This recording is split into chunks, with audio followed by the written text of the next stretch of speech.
Come on, you dirty Nazis. Bring it! I have this impenetrable shield, and nothing will ever get past me. Oh, shit.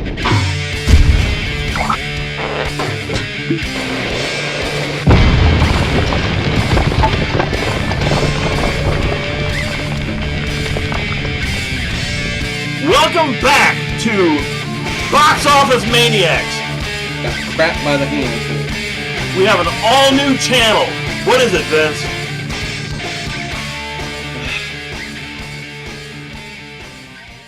You freaking hung up.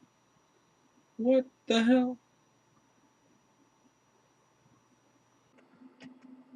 I think I hung up on you.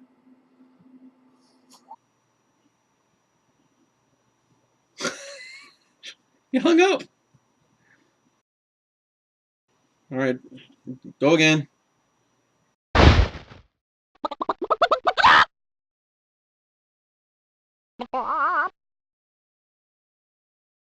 The new channel is Maniac Box 13.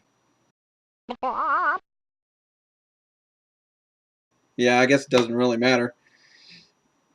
So, Captain America, if anyone ever watched our first review, would know that, I'm not a huge Captain America fan, but I've always loved the character. And what I really liked about Captain America is he is just an everyday guy. I mean, he's just a super nice guy where he comes across to in the movies. He's just a Joe, somebody you could just like. He's not an overpowered super being that you can't associate yourself with.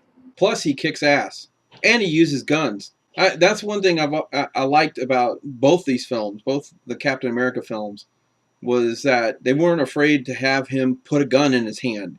Because normally, other superheroes, you see them toss a gun away or knock a gun out of somebody's hand or what. They don't use guns usually. Captain America will use a gun.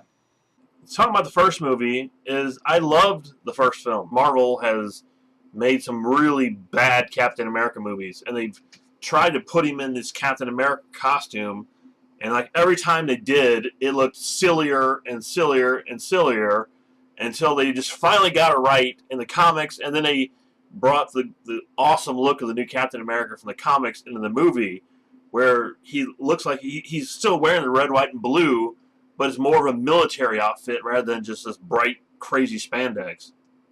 But of course, with the first movie, like every single Marvel film, is an origin story. So even though it was a Captain America movie, it was still with the origin of Captain America. So it was not really, they didn't let him loose in the first one to do, cool stuff. I mean, they always keep that for the sequels. We know who he is. Plus, we've seen him in action in the Avengers. So having all that, you know what he's doing, you know what he's about, so you didn't have to worry about any of this. This is an actual Captain America adventure. I'm always more excited about the Marvel's second films than I am the first film. I go see the first film, I'm like, okay, we got to sit through an hour and a half of how he becomes his character. But in the second movie, we get to see the action. We get to see him in action.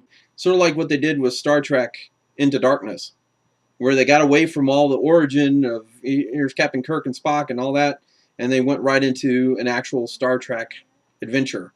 And they've done the same here with Captain America. They jump right into an actual adventure with him. And I got to tell you, I really, really, really loved the character of the Falcon in this movie. I don't know who the actor was, but he was instantly likable. I really loved this guy. And like, again, he doesn't have any superpowers. His suit is what gives him his superpowers, sort of like Iron Man.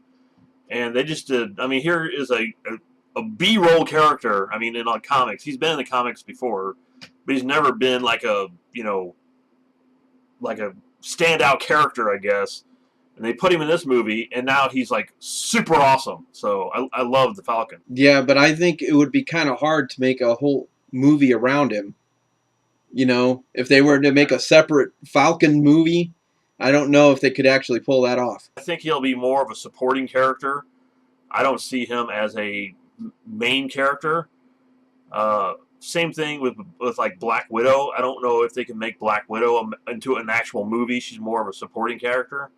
And what about freaking Robert Redford? How did Marvel get Robert Redford in a Marvel film? That's what I want to know.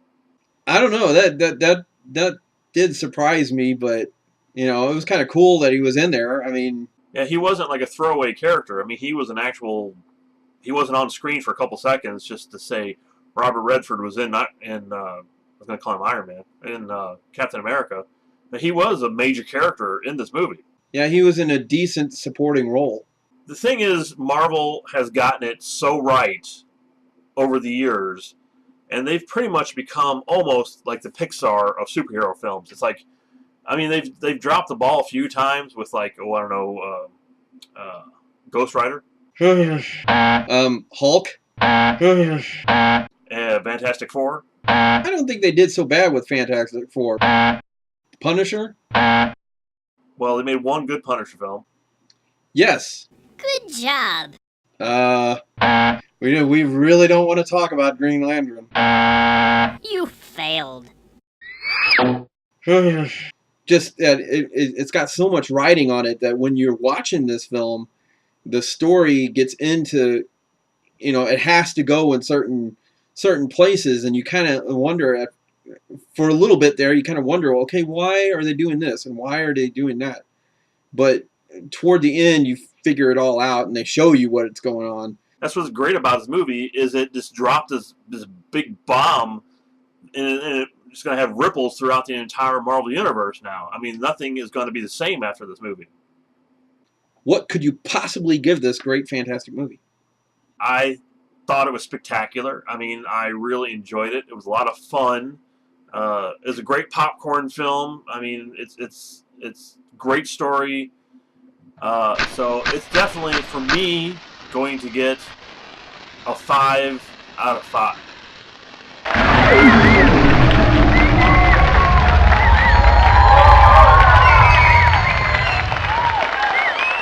I would say exactly the same thing, except that I would add this is a great way to start off the summer movie season, since we're going straight into summer here on the Big Five.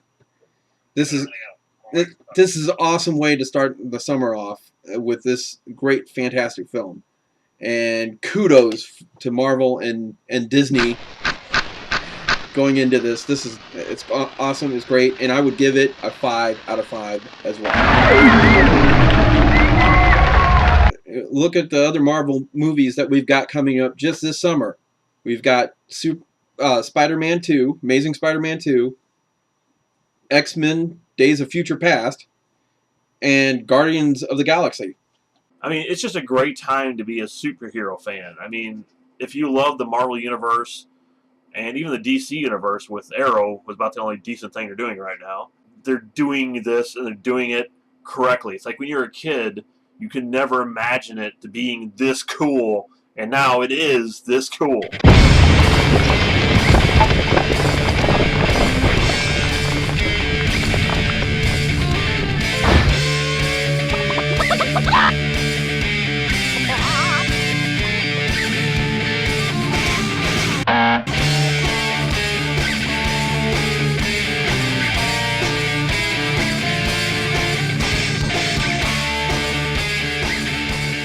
Get Joss Whedon if you have to.